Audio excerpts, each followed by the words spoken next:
O Alienista, de Machado de Assis. Capítulo 1. De como Itaguaí ganhou uma casa de Orates. As crônicas da vila de Itaguaí dizem que, em tempos remotos, vivera ali um certo médico, o doutor Simão Bacamarte, filho da nobreza da terra e o maior dos médicos do Brasil, de Portugal e das Espanhas. Estudara em Coimbra e Pádua. Aos 34 anos regressou ao Brasil, não podendo el-rei alcançar dele que ficasse em Coimbra, regendo a universidade, ou em Lisboa, expedindo os negócios da monarquia. A ciência, disse ele à sua majestade, é o meu emprego único. Itaguaí é o meu universo. Dito isso, meteu-se em Itaguaí e entregou-se de corpo e alma ao estudo das ciências, alternando as curas com as leituras e demonstrando os teoremas com cataplasmas. Aos 40 anos, casou com Dona Evarista da Costa e Mascarenhas, senhora de 25 anos, viúva de um juiz de fora, e não bonita nem simpática. Um dos tios dele, caçador de pacas perante o Eterno, e não menos franco, admirou-se de semelhante escolha e disse-lhe. Simão Bacamarte explicou-lhe que Dona Evarista reunia condições fisiológicas e anatômicas de primeira ordem. Digeria com facilidade, dormia regularmente, tinha bom pulso e excelente vista, estava assim apta para dar-lhe filhos robustos, sãos e inteligentes. Se além dessas prendas, únicas dignas da preocupação de um sábio, Dona Evarista era mal composta de feições, longe de lastimá-lo, agradecia-o a Deus, porquanto não corria o risco de preterir os interesses da ciência na contemplação exclusiva, miúda e vulgar da consorte. Dona Evarista mentiu às esperanças do doutor Bacamarte. Não lhe deu filhos robustos, nem mofinos. A índole natural da ciência é a longanimidade. O nosso médico esperou 3 anos, depois 4, depois 5. Ao cabo desse tempo, fez um estudo profundo da matéria, releu todos os escritores árabes e outros que trouxera para Itaguaí, enviou consultas às universidades italianas e alemãs, e acabou por aconselhar à mulher um regime alimentício especial. A ilustre dama, nutrida exclusivamente com a bela carne de porco de Itaguaí, não atendeu às admoestações do esposo, e a sua resistência, explicável, mas inqualificável, devemos à total extinção da dinastia dos Bacamartes. Mas a ciência tem o inefável dom de curar todas as mágoas. O nosso médico mergulhou inteiramente no estudo e na prática da medicina.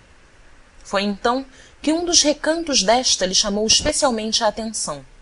O recanto psíquico, o exame de patologia cerebral. Não havia na colônia, e ainda no reino, uma só autoridade em semelhante matéria, mal explorada ou quase inexplorada. Simão Bacamarte compreendeu que a ciência lusitana, e particularmente a brasileira, podia cobrir-se de louros imarcessíveis, expressão usada por ele mesmo, mas em um arroubo de intimidade doméstica. Exteriormente, era modesto, segundo convém aos sabedores. A saúde da alma, bradou ele, é a ocupação mais digna do médico.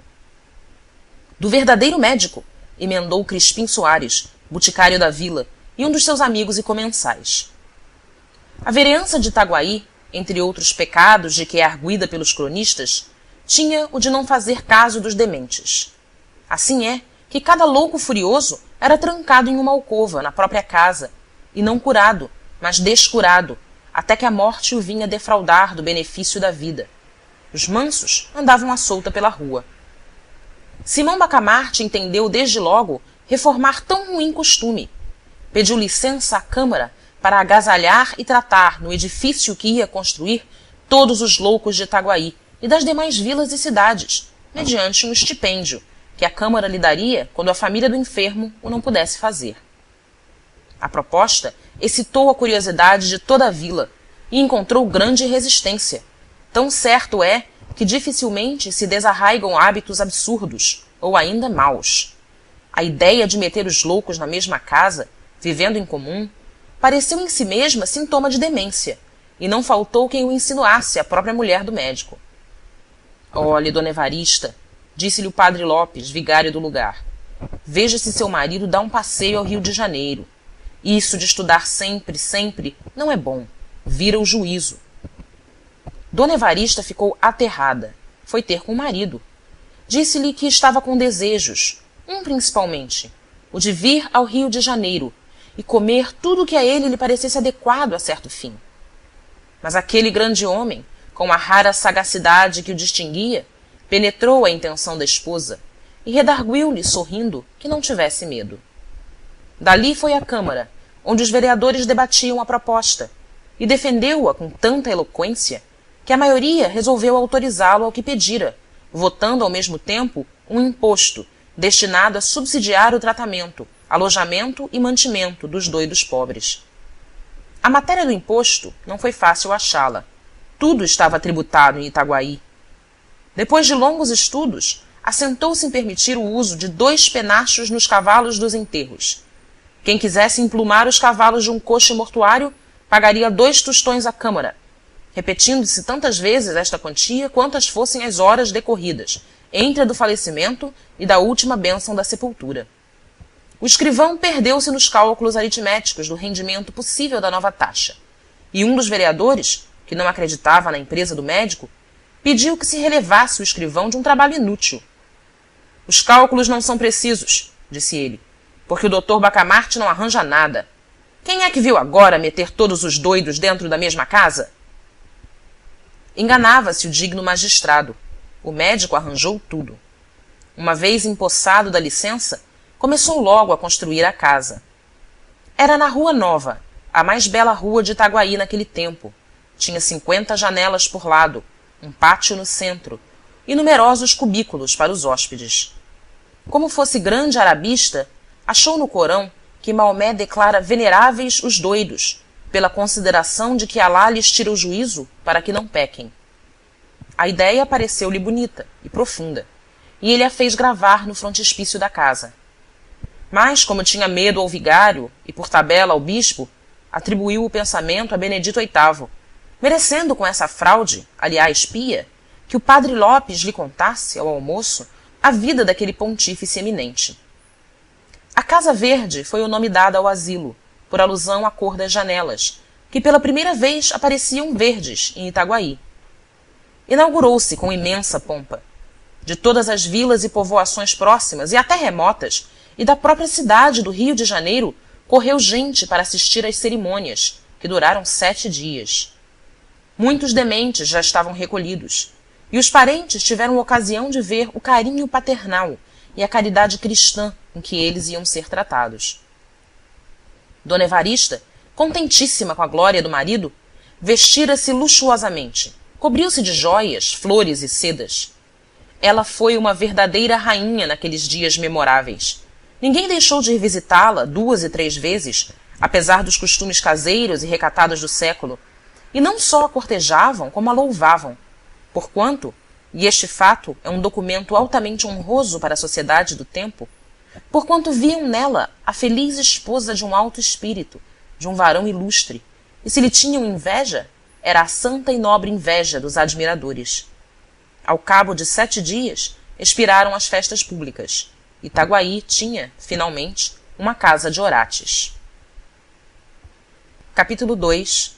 Torrentes de loucos. 3 dias depois, numa expansão íntima com o boticário Crispim Soares, desvendou o alienista o mistério do seu coração. A caridade, Sr. Soares, entra decerto no meu procedimento, mas entra como tempero, como sal das coisas, que é assim que interpreto o dito de São Paulo aos Coríntios. Se eu conhecer quanto se pode saber e não tiver caridade, não sou nada.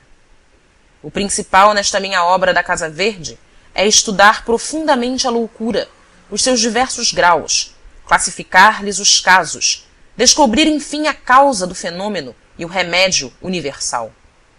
Este é o mistério do meu coração. Creio que com isto presto um bom serviço à humanidade. Um excelente serviço, corrigiu o boticário. Sem este asilo, continuou o alienista, pouco poderia fazer. Ele dá-me, porém, muito maior campo aos meus estudos. Muito maior, acrescentou o outro. E tinha razão.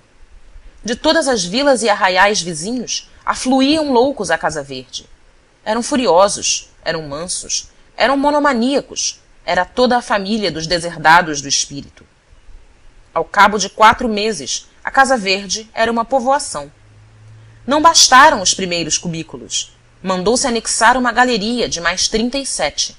O padre Lopes confessou que não imaginara a existência de tantos doidos no mundo, e menos ainda o inexplicável de alguns casos.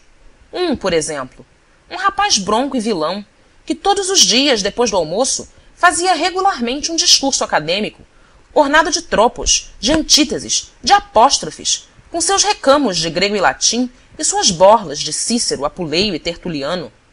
O vigário não queria acabar de crer que um rapaz que ele vira 3 meses antes jogando peteca na rua. Não digo que não, respondia-lhe o alienista. Mas a verdade é o que vossa reverendíssima está vendo. Isto é todos os dias. Quanto a mim, tornou o vigário, só se pode explicar pela confusão das línguas na Torre de Babel, segundo nos conta a Escritura. Provavelmente, confundidas antigamente as línguas, é fácil trocá-las agora, desde que a razão não trabalhe.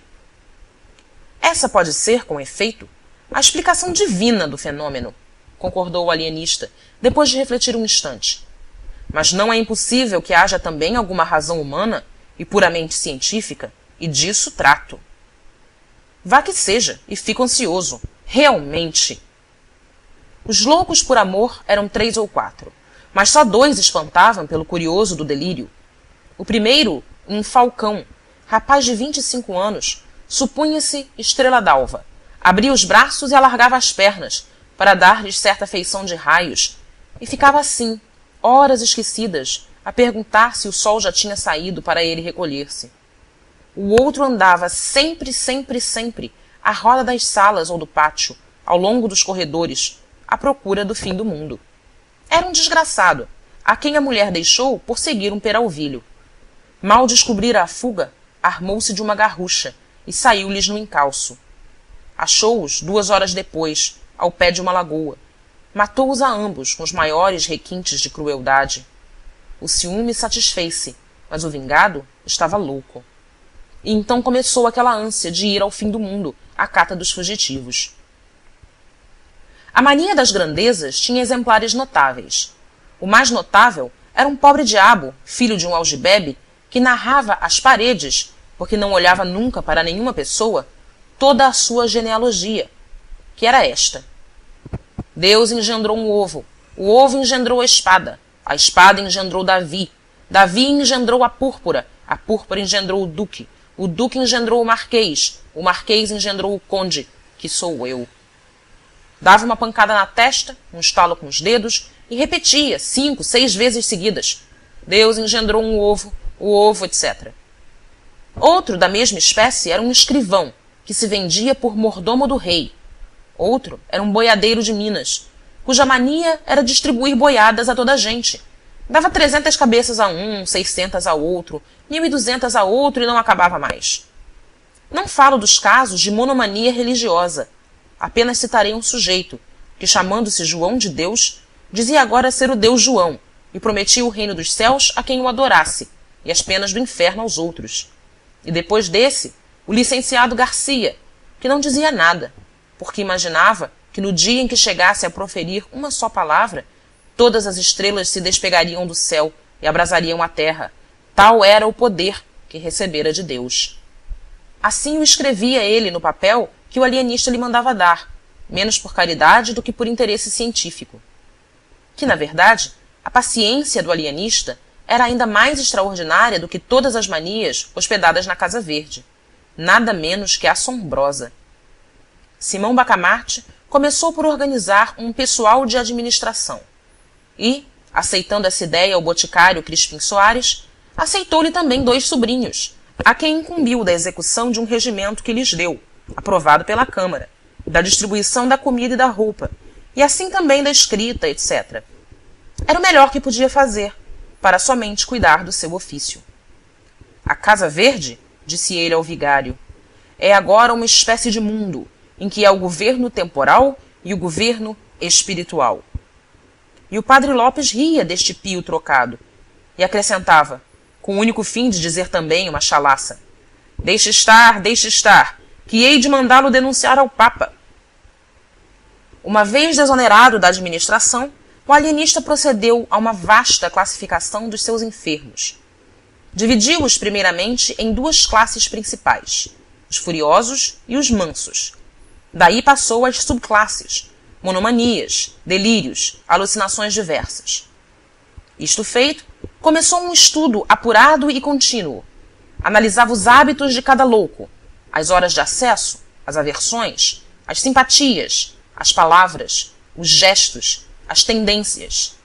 Inquiria da vida dos enfermos, profissão, costumes, circunstâncias da revelação mórbida, acidentes da infância e da mocidade, doenças de outra espécie, antecedentes na família, uma devassa, enfim, como a não faria o mais atilado corregedor. E cada dia notava uma observação nova, uma descoberta interessante, um fenômeno extraordinário. Ao mesmo tempo, estudava o melhor regime, as substâncias medicamentosas, os meios curativos e os meios paliativos, não só os que vinham nos seus amados árabes, como os que ele mesmo descobria, à força de sagacidade e paciência. Ora, todo esse trabalho levava-lhe o melhor e o mais do tempo. Mal dormia e mal comia.